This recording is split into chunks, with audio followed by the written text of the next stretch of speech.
Hello friends, स्वागत है आपका हमारे यूट्यूब चैनल पे जिसका नाम है टेक्सटाइल 2020।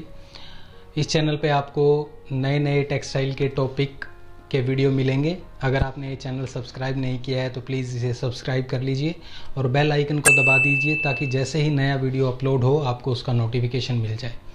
तो आज हम जो टॉपिक करने वाले हैं उसका नाम है जैकार्ड शेडिंग। जैकार्ड बेसिकली एक शेडिंग डिवाइस है जिसका यूज़ हम शेड बनाने के लिए करते हैं।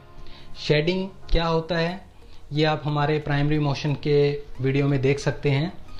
फिर भी शेडिंग बेसिकली प्राइमरी मोशन में पहला मोशन होता है जिसके अंदर हम वार्प यार्न को दो लेयर्स में डिवाइड करते हैं। शेडिंग करने के लिए अलग अलग तरह के मैकेनिज्म यूज़ किए जाते हैं जैसे कि टैपेट, डोबी और जैकार्ड। टैपेट सिंपल डिज़ाइंस के लिए यूज़ किया जाता है, डोबी शेडिंग चेक डिज़ाइंस के लिए या थोड़े कॉम्प्लिकेटेड डिज़ाइन के लिए। लेकिन अगर हमें बहुत ज़्यादा कॉम्प्लिकेटेड डिज़ाइन प्रोड्यूस करने हैं जिसके अंदर बहुत ज़्यादा वार्प यार्न्स की अप एंड डाउन मूवमेंट है या डिज़ाइन बहुत बड़ा है तो उसके लिए हमें जैकार्ड शेडिंग की ज़रूरत पड़ती है। जैकार्ड में हम सिंगल वार्प यार्न को कंट्रोल कर सकते हैं। अगर हम सिंगल वार्प यार्न को लिफ्ट करना चाहते हैं तो हम जैकार्ड में इजीली कर सकते हैं, जो कि टैपेट शेडिंग और डोबी शेडिंग में पॉसिबल नहीं है। टैपेट शेडिंग में हम 4 से 6 या 8 हील्ड शाफ्ट तक यूज़ कर सकते हैं। डोबी शेडिंग में 32 हील्ड शाफ्ट तक हम यूज़ कर सकते हैं।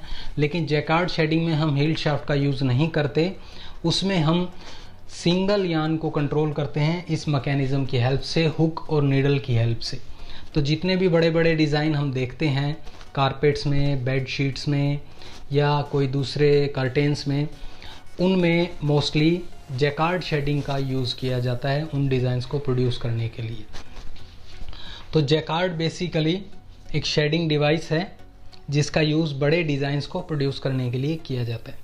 पहले हम इसका कंस्ट्रक्शन देख लेते हैं कि इसके अंदर कौन कौन से पार्ट्स होते हैं। तो इसके अंदर सबसे पहले है सिलेंडर। सिलेंडर बेसिकली एक स्क्वायर फॉर्म में वुडन बॉक्स होता है जो परफोरेटेड होता है, जिसके अंदर पूरे के अंदर होल होते हैं। मान लीजिए ये एक स्क्वायर बॉक्स है, इसके अंदर पूरे के अंदर होल किए होते हैं। तो एक परफोरेटेड स्क्वायर बॉक्स होता है जो सिलेंडर कहलाता है। सिलेंडर के बाद आता है कार्ड। जैकार्ड के अंदर ये बहुत इंपॉर्टेंट पार्ट होता है कार्ड।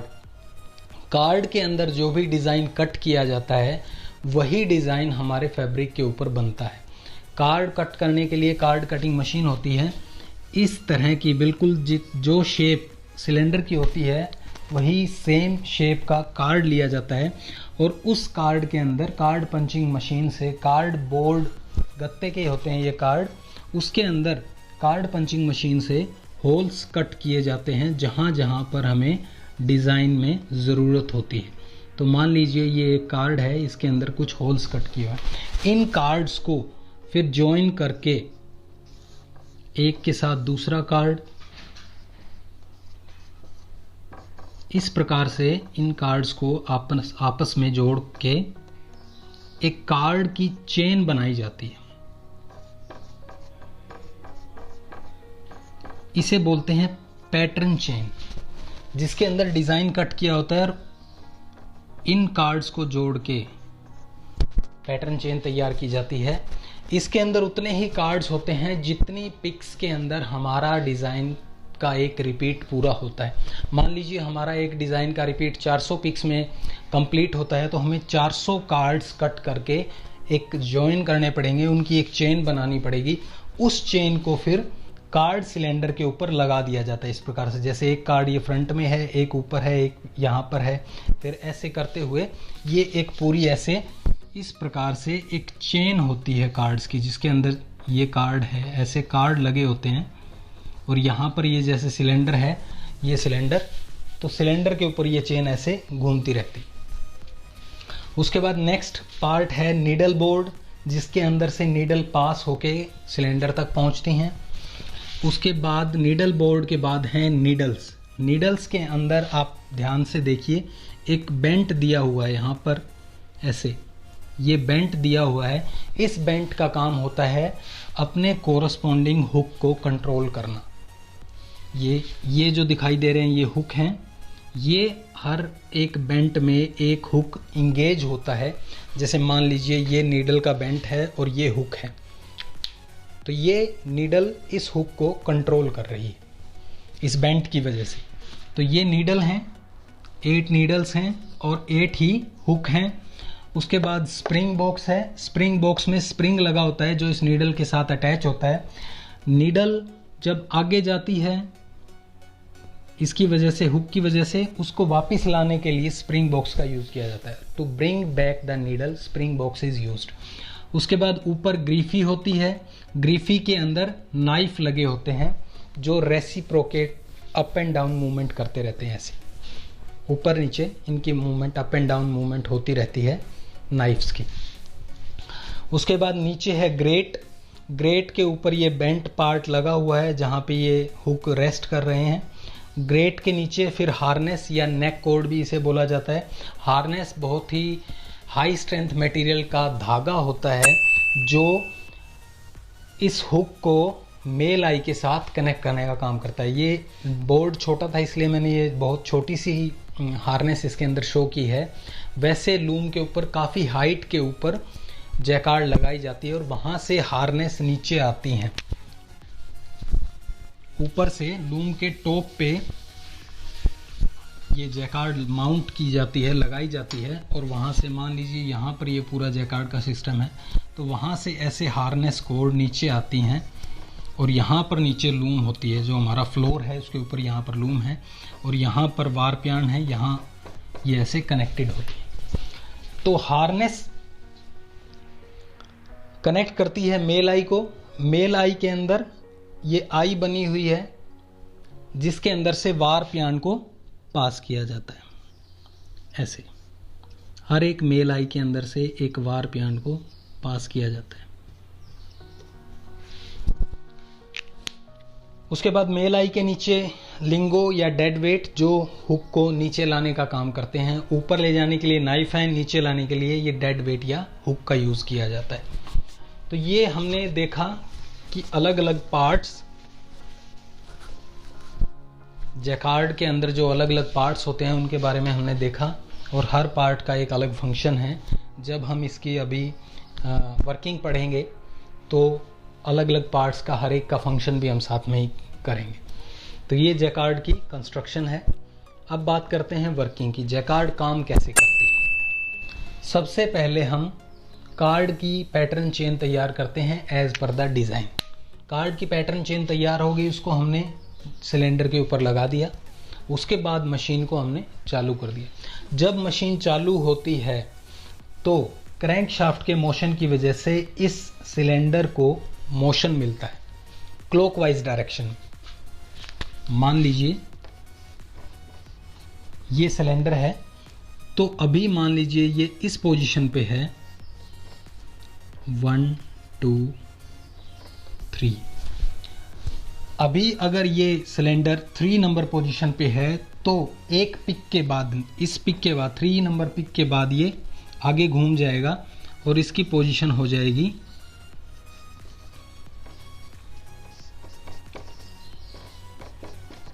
2 1 4। तो जो 2 नंबर कार्ड था वो फ्रंट में आ जाएगा, यहाँ पर 3 नंबर कार्ड नीचे चला जाएगा नेक्स्ट पिक में। फिर दोबारा अगली पिक में रोटेशन होगी तो नंबर 1 यहाँ पर आ जाएगा, नंबर 2 यहाँ चला जाएगा, नंबर 3 यहाँ चला जाएगा, नंबर 4। अगर हमारा डिज़ाइन 4 पिक में रिपीट हो रहा है तो 4 ही कार्ड यूज़ करेंगे। तो ऐसे ये pick by pick cylinder rotate करता है, ऐसे घूमता है क्लॉकवाइज डायरेक्शन में।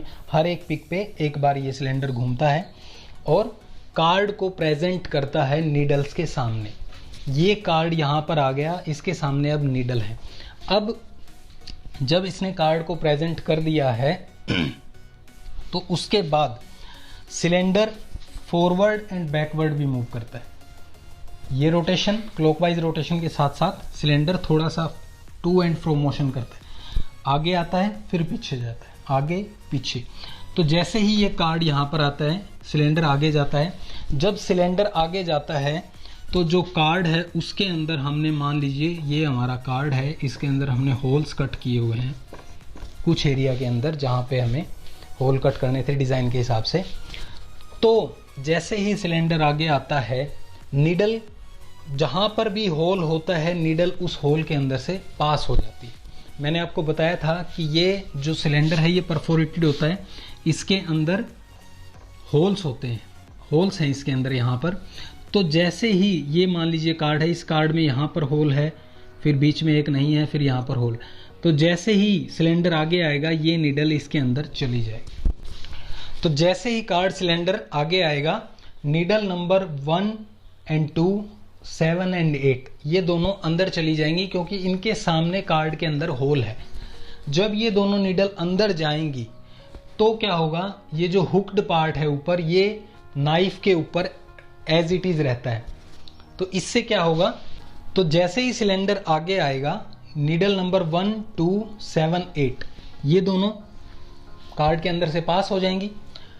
ये जो हुक का टॉप पार्ट है ये नाइफ के ऊपर इंगेज रहता है, ऐसे लगा रहता है नाइफ के ऊपर इस पोजीशन में।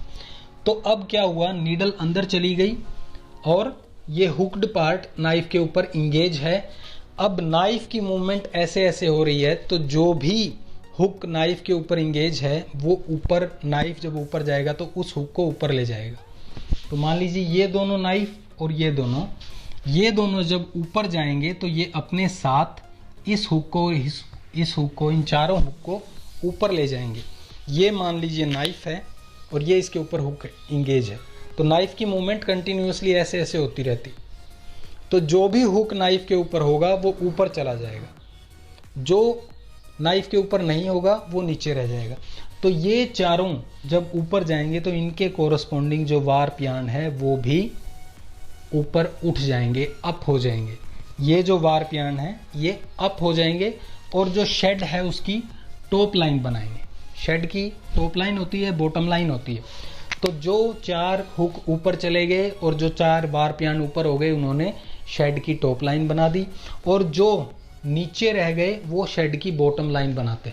अब ये नीचे क्यों रह गए, क्योंकि इन नीडल्स के सामने ब्लैंक था।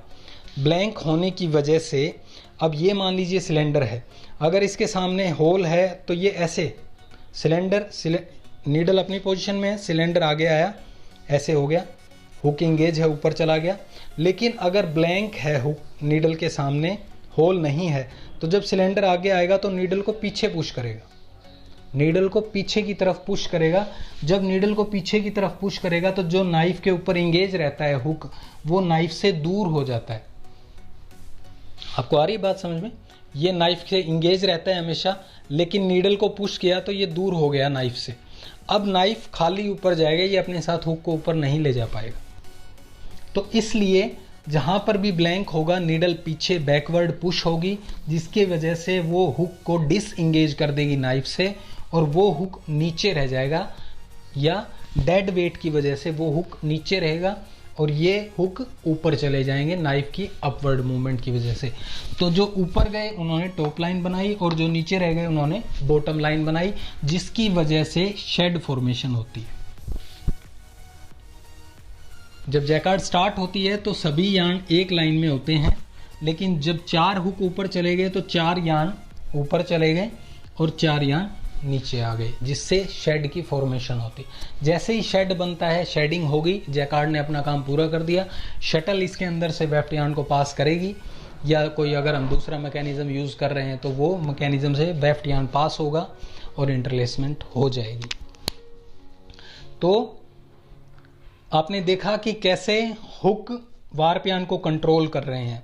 आई होप आपको ये जो मैकेनिज्म है ये समझ में आया होगा। इसको अगर सम अप किया जाए, कंक्लूजन अगर हम इसका दें तो क्या कंक्लूजन निकलेगा इसका, कि अगर हमें वार्प यार्न को लिफ्ट करना है, अगर हमें वार्प यार्न को अप करना है, तो हमें उसके सामने जो कार्ड है उसके अंदर उस जगह पर होल रखना होगा।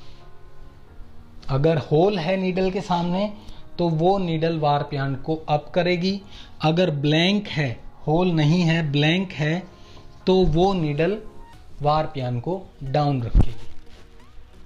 अगर होल होगा तो वार्प यार्न अप होगा, ब्लैंक होगा तो वार्प यार्न डाउन रहेगा। तो एक बार दोबारा मैं रिपीट कर रहा हूँ इसको, कार्ड के अंदर अगर होल है, सिलेंडर आगे आया जिसकी वजह से नीडल सिलेंडर के अंदर चली गई और हुक जो नाइफ के ऊपर इंगेज रह गए जहाँ जहाँ पर होल था वो वार प्यान अप हो जाएंगे। जो वार प्यान के सामने ब्लैंक हैं उन्हें कार्ड और सिलेंडर पुश करेंगे पीछे की तरफ, बैकवर्ड पुश करेंगे, जिससे नाइफ के ऊपर हुक जो है वो डिसंगेज हो जाएगा। डिसंगेज होने की वजह से वो वार प्यान नीचे रह जाएंगे। इस प्रकार से जैकार्ड शेडिंग काम करती है। ये जैकार्ड का बेसिक प्रिंसिपल है। जैकार्ड वैसे कई टाइप की होती है, single lift single cylinder jacquard, double lift single cylinder jacquard, double lift double cylinder jacquard, cross border jacquard, इस तरह की बहुत सारी टाइप हैं। हम एक एक करके उनको डिस्कस करेंगे। आप हमारे चैनल के साथ बने रहिए। इसके रिगार्डिंग रिटर्न कंटेंट लेने के लिए आप हमारी वेबसाइट textilehelp.org विज़िट कर सकते हैं। आई होप आपको ये वीडियो समझ में आया होगा, ये टॉपिक आपको समझ में आया होगा। अगर आपको ये वीडियो अच्छा लगा, ये टॉपिक आपको समझ में आया तो प्लीज़ इसे लाइक कीजिए। कमेंट में बताइए कि आप किस टॉपिक पर हमसे वीडियो चाहते हैं, हम कोशिश करेंगे उस टॉपिक के ऊपर वीडियो बनाने की। Have a nice day. Thank you so much for watching.